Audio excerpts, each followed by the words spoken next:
Welcome to the REDHEADREVEAL Podcast. I am Jenn Pinkerton, your Redhead host, a psychotherapist, high-performance coach, writer, and speaker. As a connection expert, I help people reveal their connectedness within relationships, transforming from the root causes of beliefs and behaviors that hold them back from thriving in life. Let's talk about how you're thriving. All right, today I have with me Frank Anderson, who wrote To Be Loved, among other books, of course, as well. But this one was so interesting to me. We have a Harvard-trained psychiatrist, right? So much of an instructor to clinicians of many, trauma expert. But this was a memoir. This was a different departure from, I think, what was the last one? Transcendental Trauma? That was the prior book before that, in book 2. Transcending, right? Yeah, Transcending Trauma. That's right. I read that one too. Okay. Yeah. But this one, a memoir, basically, I'm not sure when I've read too many therapists that are willing to be so transparent about their own trauma. And I really love that scope and approach. Yeah, it was quite a departure from what I typically do and teach. It was quite a process too, I have to say. When I was first approached with this idea of, hey, Frank, I think you should write a memoir, I kind of was a little bit taken aback by that, honestly. Like, I kind of had this well, I'm not 80 and I haven't won a Nobel Peace Prize. Why the heck would anybody want to hear about my life, right? That was my first instinct, honestly. And after a while, it kind of made sense to me. You know, I'm someone who teaches, and I really care about breaking the divide, the us and them divide. Like, the us and them divide is inherent in relational trauma. Yes. And then if you're going to be the expert telling everybody about what they should do with their trauma, it just perpetuates that. So this idea of really sharing my own history, my own trauma history, in an attempt to help people learn to break the divide, but also to learn that everybody, including experts, have trauma histories. And I kind of believe that. So it made sense to me then to write it. And it was interesting to write non-technical writing, right? Very, very different approach. And I knew that you were an in the trenches kind of clinician and instructor in that way, where I know you share about your trauma when you're teaching. Yes. But a whole memoir is a different story. It sure is. That's for well, and it even evolved to be more like, yes, it is. So that you're absolutely right about that. So writing a memoir is a whole different story. The other thing that happened as I wrote it, it was kind of like, significant moments. Like I had this idea in my head, the moments that made me. So I kind of collected this series of significant moments to tell the story, right? And that was I have a good memory, so recalling significant events was kind of easy, and it wove itself into a story. But the thing that was surprising about it was the level of exposure and truth. Okay, that was the thing that was really important and surprising, because what I had realized is that most of my life, my truth, was not allowed, was ignored, was pushed away by me because of the experience that I had and by everybody around me. So to be able to have, and I would say Frankie, the younger part of me, actually tell the story from his perspective was hugely healing and very therapeutic. And I did not expect that piece to be, sometimes I'd be like, are you really going to write this? And it became more and more important to tell the whole truth in that way. And also to share the ways I have also perpetrated, right? Like, this idea became very clear to me. If we're going to heal trauma in the world, we have to talk about the ways we've been harmed, as well as the ways that we have harmed, because I didn't want it to be another. I read a lot of memoirs as I was writing it. I didn't want this to be another, oh, poor me kind of story. Yes. Right. I just didn't want that. I was like, this is much more complicated than that. We all have done both. And I wanted to get that across as I wrote it. So it became much more vulnerable and raw. But the reality is, I've done enough healing at this point in my life that it's kind of okay. Like, if you have a reaction, it's about you, not about me. That's right. Some people are very, activated when they hear these Yes. things. And, we're talking about parts, especially to give our Yes. parts such a visibility, I think Yes. is a newer thing. I mean, I've read some memoirs where people are coming from that IFS kind of perspective, but I think that it is still newer for a lot of people who are maybe not experienced with that approach or modality. And so I really like that voice. I really like the way that you read the book in that manner. Well, it's interesting. I did write it in three different fashions. Like first wrote it from my perspective, Mm-hmm. like telling the story from that view. And then I wrote it from the kid's perspective. So I kind of wrote the whole book in first person that way. Mm-hmm. And then I went back and integrated the two versions. So the third version is really this integration of me, what's happening now, my perspective, and then I kind of slip in to what it was like in the moment. I wanted to make it more immediate so that people joined me in the journey and was kind of with me, through the various challenges. So I hope I accomplished that. It's so full circle because isn't that what we try to do also? We're also integrating, we're also trying to be ourself with our parts and for you to integrate it from a story perspective, I think it's also unique in the way you did that. That's interesting, your process to be able to do it that way. That's right. It was pretty intense to kind of relive it, so to speak, to kind of I was like, I wanted people to be in the crawl space with me. I wanted people to kind of be in that bathroom with me as I experienced all these different parts of my life. So yeah, that was important. And I was glad to do that. I was glad to accomplish that.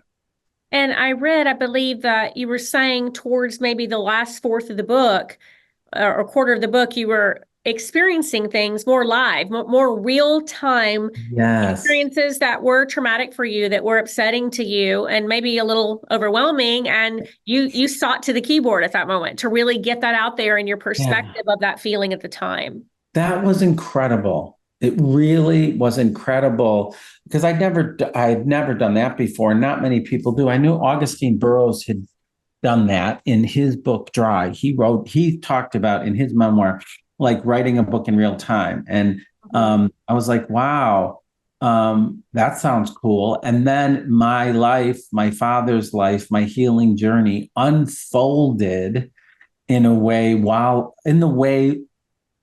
the same time that I was writing the memoir. So it was really fascinating. My dad was sick and, I'd fly home to Chicago to be there for the weekend to help care for him. And we'd have these incredible conversations. And then I get on the plane, type, and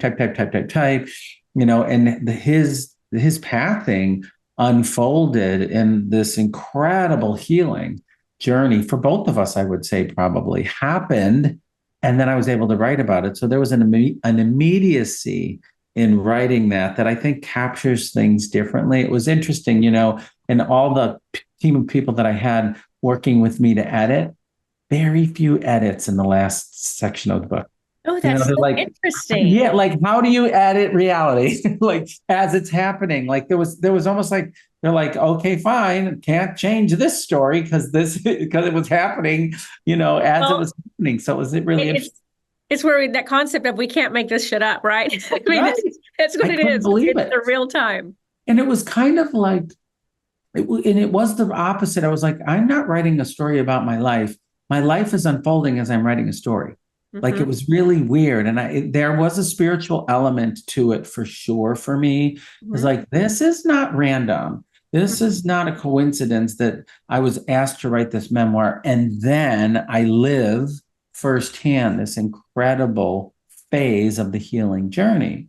So that was very powerful, very, very powerful. Now, for my listeners and viewers who aren't as familiar with your amazing work that I am, can you share maybe what do you feel that you have, what has been the backbone of the framework for people who are new to this that has been the clinical approaches that you feel like has been the most impactful in your healing process? Yeah, I've been in a lot of therapy over the years, that's for darn sure. And I've taught a lot of therapy. So I did first EMDR, eye movement desensitization and reprocessing. I did research around that. So that was a model of therapy to really help process traumatic memory. Then I did training and teaching in sensory motorcycle therapy, which is kind of a body-centered therapy. So I really got familiar with being with body sensations and how to work with those in a comfortable way. And then the main model that I really do teach, I'm a lead trainer for, and is a framework for me, is called internal family systems, which is we all have different parts or aspects of our personality. It's interesting. As we're filming this today is when the Inside Out 2 movie is coming out. Yes, right? I can't wait to see it. Oh, I did a project with them on Inside Out 1, which never kind of took off the ground, but it was this kind of idea, just like Inside Out. We all have different aspects of our personality, right? And they hold different experiences for us. And that's what IFS is like, Yes. And some of these parts of us carry the trauma and some other parts protect us from the trauma, right? And so that's the model that I mostly have the largest frame of reference for and teach a lot of. So that's had probably the biggest impact on me and a big kind of change in my life around truly being able to release the trauma that I carried in my body and in my memory and emotionally, honestly. And I personally am a big believer in IFS, and I talk about it on this podcast a lot. So I do think a lot of our viewers and listeners are aware about it, but I always like to understand from an expert in trauma that you are, what do you really feel like that has been the most impact? And for you to hear IFS, to me, it's such a reaffirming concept that it is such an amazing thing, the way we can look at our lives so very differently. And you did that in your book, proving that right there in the way your book was written. I want to go back and talk about any revelations, like as you're going through this process. Yes, you wrote that, not the last quarter, because we've talked about that in real time. But as you were even just going back in history, did you have some moments where there were kind of the aha moments that maybe you thought you had unpacked all that, you thought you'd gotten past all that, but then here you were completely raw again? There were two, honestly, that stand out. The first one was, and what ended up happening is I would wake up at like 3:00 in the morning. I was just so fully immersed in the writing process for a long time. So I'd wake up at 3 in the morning. My mind was on fire, and I'd get up and I'd write. I remember a moment. It's in the middle of the night. Everybody's sleeping, and I'm up there writing. And there was this moment where I was falsely accused of touching a little girl inappropriately. So it was when I was in medical school. It was a child psychiatry rotation, and I was in the rotation. The little girl was on the playground, and she's like, "Oh, would you pick me up and put me on the swing?" I'm like, "Sure." So I do, and then I get this call that says, "Hey, we got to take you out of this rotation. You've been accused of abuse." I was shocked. I didn't even know what was going on. So it was horrible. They pulled me out of the rotation. Several weeks later, they said, "Hey, all a mistake. This little girl really has a mother who's a therapist who specializes in trauma, and she wanted her mother's attention because her mother was working all the time. So she made up a story to get her mother to pay attention to her." And wow. I was like, "Oh my gosh." Like, I was just like, first of all, how dare you? And, like so pissed. You almost ruined my career because you want attention from your mother.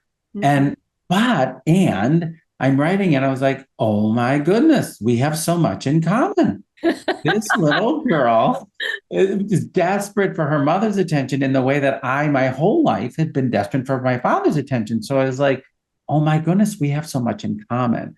So that was kind of a very bizarre moment for me to kind of put those pieces together. Like, wow, look at that. We're all looking for the same thing, no matter what we're doing or how we're doing it, even if it harms somebody else, right? So that was significant for me in that way. To be loved is the title of the book, for that reason, right? I think we all want that. Absolutely. And then the second piece, which was more shocking, I always had this belief, without knowing where this came from, that I was sexually abused. And I never said anything to anybody because I never wanted to say anything. I didn't want to create false memories. I never had any memories of being sexually abused, but I always had a reaction to sexual violation as if it happened to me. Okay. Right? And so as I was writing the story,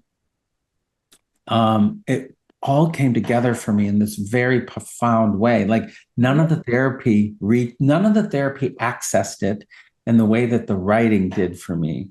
And it ended up being this combination. As a little boy, I woke up one night where in the middle of the night to loud noises, screaming and yelling.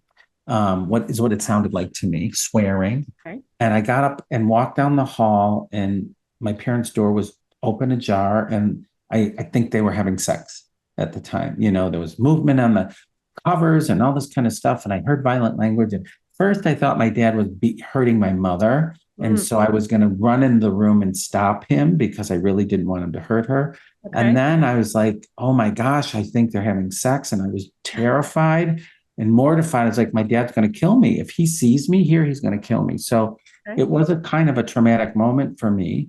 And it just I was like, push it away, push it away, push it away. Go to bed, go to bed, go to bed. And that moment kind of, in addition to what I would call overexposure with my mom, spending way too much time with her, her body, helping her get dressed, all this kind of stuff, created a scenario of sexual violation for me. And I didn't put that together.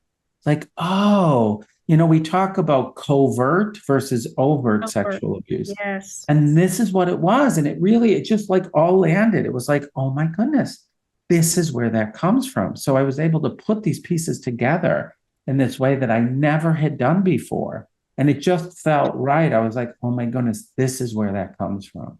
And with doing EMDR, it was never something that you accessed. That's so interesting to me. No, it didn't. And I wonder what that's about. I wonder if it's as you're in that writing process, your parts were in a different place in that moment because you were really in that space. You were really in that going back in time to recall these memories. That's really kind of profound to think about how that worked out. Right. And, I do courses now called Write to Heal, WRITE, because my experience was that writing does access different things for us than talking does. It really does. Than therapy does, because you're writing with different parts of your brain and you can't write as quickly as you think.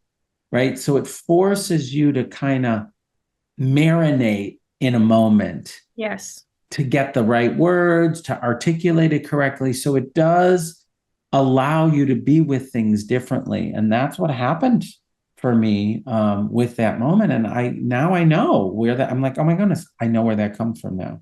There was a recent study, and I hate quoting things like this when I don't remember the specifics, so give me some grace here. But I know it was from the University of Texas in Austin. I do know it's because that's where I am in Houston. And it was a study that they did about the journaling process and about taking one traumatic memory, doing 4 days in a row for 30 minutes each time, and how amazing the lessened the impact of that was after the 4 days. And I can't remember who it was that spearheaded that study or that research, but I often reflect on that because I agree with you. Writing to heal is one of the most, I think it opens the door to something very different than therapy, than even a lot of other clinical, approaches. I think it's also something, the fact that we can arm people who are working on their own healing journey, something they can do outside of therapy on their own at home and feel some ownership and empowerment to trying to access feelings and thoughts and heal on their own,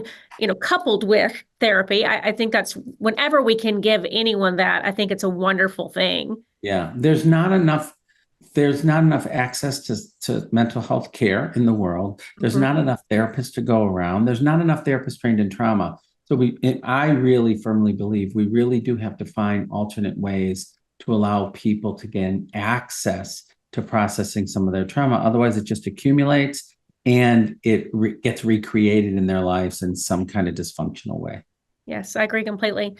I want to talk about the impact of trauma on brain development. I love to hear somebody who's such an expert in this space because that is such a key interest of mine. And I feel like we've been asked a lot of times for different viewers for more information on that. So I just always want to ask kind of your nugget of information you want to share about that impact on brain development when we have those traumatic experiences in early childhood. Yeah. And that was the other piece I was going to talk about when you're like, what is the biggest impact? Yes. Part of it is neuroscience because, as a doctor and learning all the basic science stuff, and I have an interest, I'm fascinated by it. It was when I took neurology in my medical school rotation, I was like, we will never figure out the brain. I'm going into that. Like it's so complicated, right? And I've loved being part of the evolution of figuring out the neurobiology of PTSD and dissociation. That's been really fascinating for me. I've been teaching about neuroscience of trauma and PTSD and dissociation since 1992. Wow. For Bessel van der Kolk. So it's been a long time.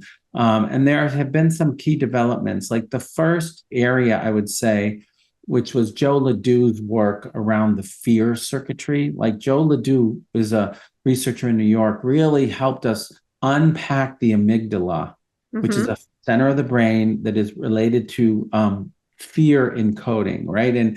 And how we encode overwhelming experiences.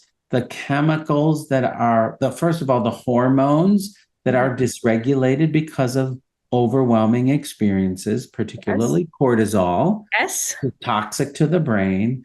And then the neurotransmitters that get released in overwhelming experiences, like glutamate, norepinephrine, and dopamine, excitatory chemicals that literally shut down two key parts of our brain, the prefrontal cortex and the hippocampus. So it prevents us from being able to process information. So when we're dysregulated in a hyper aroused or holy shit kind of way, right? We don't have the capacity to process information. And, to have people have that awareness, you learn how to be with them differently when they don't have capacity to be able to downregulate or calm down their emotions. Let me recap that. It's basically that we have our cocktail of neurochemicals in our body running rampant. And when we are activated, when we are emotionally dysregulated, we are truly, it is a neuroscience biology thing. We absolutely cannot be in a good place because of the neurochemicals that are running rampant. Not in those moments. That's exactly right. And the other is true too, when people are so life threatened that they shut down fully, like dissociation, shame, disconnection is equally, more so a harmful physiological space, because Stephen Porges helped us with his polyvagal theory to say, hey, there's this thing called dorsal shutdown. It's like when you go from fight to flight to freeze, the last story there is submit, when the animal plays dead, because it's like, I have nothing else to do. The best I can do for survival strategy is to shut down and disconnect. And that's another physiological state, which has a different set of things attached to it. And, our capacities to come back on board when we've shut down and submitted and disconnected is a whole different thing. And you treat them differently. You're warm and relational when somebody's shut down. You're calm and compassionate when somebody's activated. So there are different strategies depending on whether somebody's in an extreme activated place or an extreme shutdown place. So those have been important discoveries. The last thing I'll say is the work of Ruth Lanius, who talks about and has done research on how our self gets identified with our trauma. There are two parts of the brain that get connected. One's called the periaductal gray, and the other is called the default mode network. And those two get linked in trauma. And this is where people say, I am my trauma, right? Like so it's your identity. Their identity and their trauma get linked. And so Ruth has helped us understand that. So we know that trauma treatment is about unlinking those two structures that get connected to each other. I think that last part is especially interesting because I have not heard that named in that way. Yeah. And so I might have to go back and do a little research on that. I love it when I can learn something really amazingly new that I might be able to apply. Yeah. So I want to go back to also, since some people may not have read Transcending Trauma, and I want to just mention something on that. I wanted you to tell me what that means, the title of the book. Like, what was that focus for Transcending Trauma? Yeah, yeah. It was interesting because when I wrote that book during the pandemic, and I would write, and then go out for a run, and write, and go out for a run. And every time I would go out for a run, I just hear this repetitive phrase: trauma blocks love, love heals trauma. Trauma blocks love, love heals trauma. And I really wanted to name, that's what I wanted to name the title of the book. And the publishers are like, you can't call it trauma blocks love. You can't put love in it. Everybody's going to think it's couples therapy, blah, blah, blah, blah, blah. So I'm like, okay, fine. I wanted to get across this, trauma blocks who we are. Trauma blocks our authentic self. And it's in fact love and connection that does heal trauma. Right. And so I wanted a hopeful message for people if they're going to learn about this. And so Transcending Trauma just was the perfect fit then around there is a way to help people release the trauma energy that is stored in their body that doesn't belong to them. We are not our trauma. It is what we carry based on what happened to us. And so that was important for me to get that message out because, healing, I want everybody to know that healing's possible from whatever you've gone through. It's really kind of my message, my purpose, honestly. And I love that because, we don't have to be shaped by everything that we've experienced because we have the opportunity to become something very different. We become the us before our trauma. That's the way about it. We don't become something new. We become our original authentic self without the trauma. Well, the person that we were born to be before limited by that, before we were affected by that. 100%. 100%. Yes, I love that. I love that. Well, you talk about the human capacity to heal quite a bit. Yes. And I like that message because I feel like being a hope dealer to some degree is a really big platform to be able to stand on for me personally. And that I feel like having hope to understand that we can actually pave our way. We can have our own choice of what we're going to be like, experience what we're going to what we're going to do with everything that we have. And it's our choice to be able to decide which path we're going to go on at that point as an adult, when we're in an adult place, not in a child part and not in a wounded part, and you talk about that human capacity to heal. And I think it's an overwhelming, but I think it is unlimited, the capacity. That's and right. I would love to hear kind of you talk about that a little bit. Yeah, I do believe, again, like trauma blocks that core power, that calm power within us all, that innate wisdom, the place that we know. IFS calls it self-energy. That's the term that Internal Family Systems uses. But I believe everybody has that wisdom. When I work with clients, like, oh, I was walking down the aisle and I knew this was the wrong relationship, but I did it anyways. Like, people don't say, how did I get into this abusive relationship? They're like, I knew it. My wisdom was there, but for all different reasons, I ignored it. So I want people to always get back to their wisdom. People like, I had a sense that something was off with that person, but I ignored it and I went forward anyway. So I'm always wanting people to get back to their wisdom because trauma takes away our truth and our wisdom and our intuition, and healing is getting us back connected to that intuition that's in everyone. I think we all have it, right? And I think we get stuck in othering. You're bad, I'm good. You're the wrong side, I'm the right side. All these ways of othering. And for me, honestly, in order for us to really heal, I think we have to see that goodness in everyone. Yes. That's really challenging for people. Well, and everyone has this story. Everyone has their own story about why they are the way they are, what they have experienced, what they've become. But how often do people stop and think about that? Mostly not. I did have a really interesting experience with my neighbor who I talk about in the book. And he was this guy who, raised a son that had mental illness that had a huge impact on me. But at one point, towards the end of my dad's life, I went to visit and he started talking about him being at January 6th at the insurrection, right? And he was boasting and so proud of that. And, as a gay person, I'm somebody who holds a different kind of political view. And so we've always been on opposite sides of that political view. But it was fascinating that he sat down and we were chatting. He started talking about his trauma history. He started talking about the way his father was abusive to him.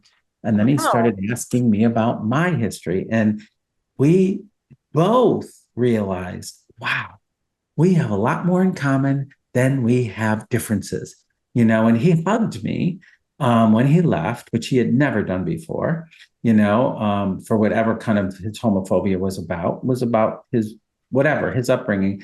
But he's like, Frank, you're a really good person. Would you mind signing a copy of your book for me? Right. And I was like, wow, wow, wow, wow. Yes, we are a lot more alike than we are different.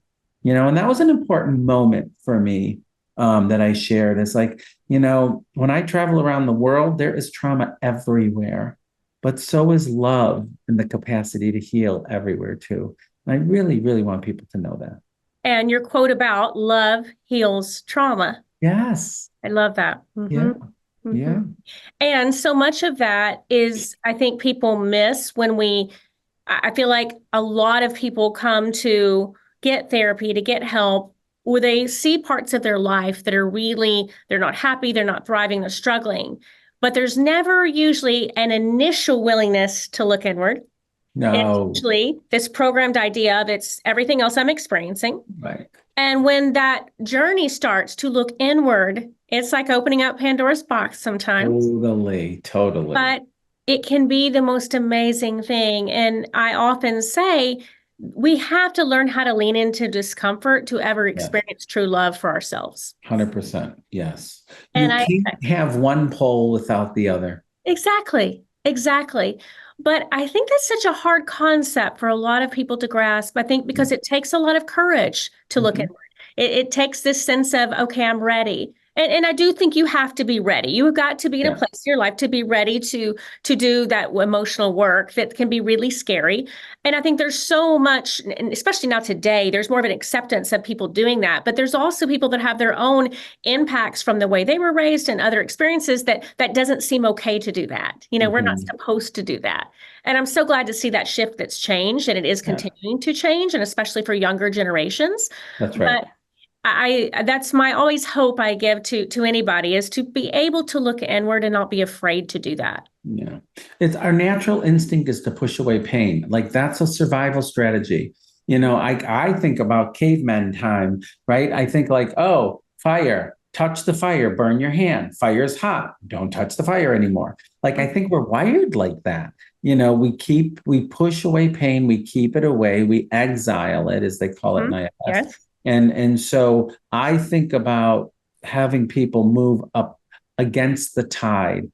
You're kind of moving upstream. And it is hard. It's, and you go slowly. You don't do it in an overwhelming way. We know that reliving trauma is not helpful. And I always give that message. Look, I'm not here to have you relive anything. That would just reinforce the trauma.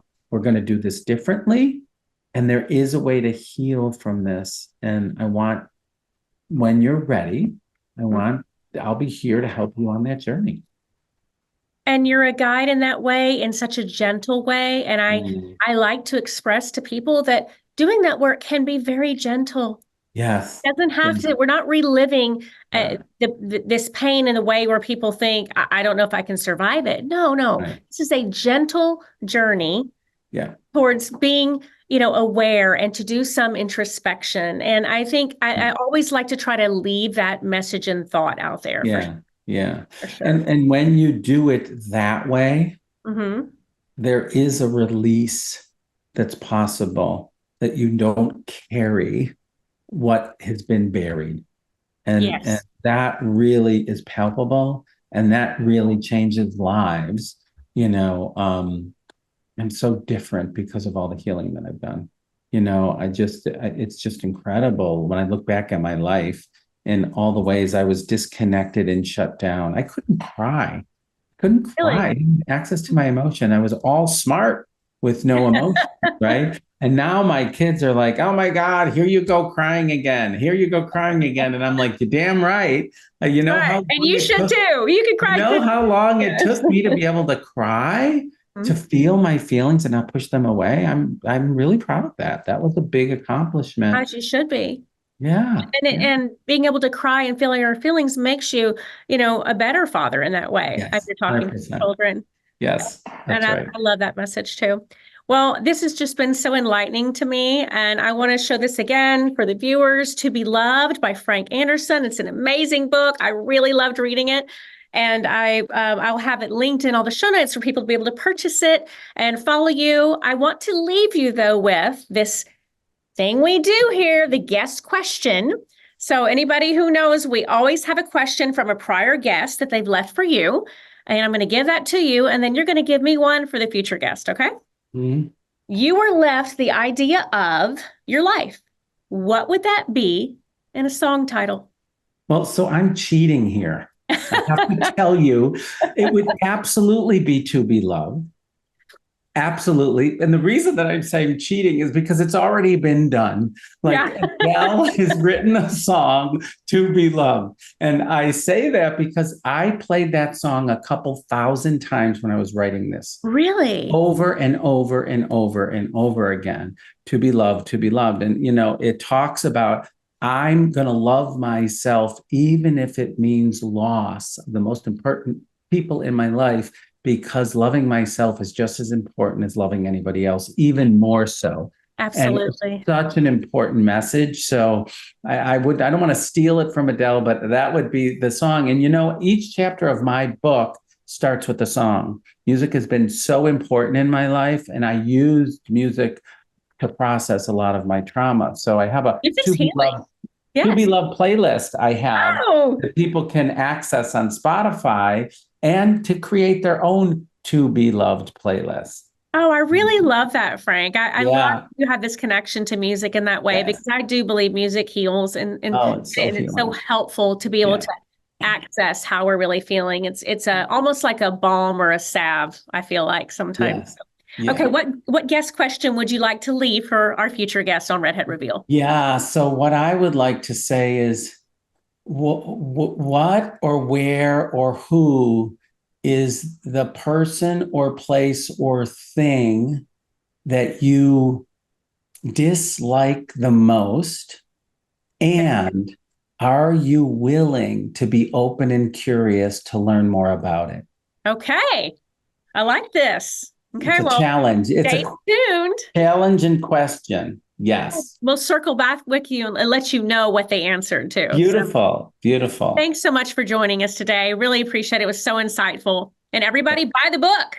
And it's an audio. There's audio available too in my own voice, which was super fun to read the story so people can hear me or read about it. Either way. I think that's great. Well, I'm excited about it. Thank you so much, Frank. Thanks for having me. Okay. All right.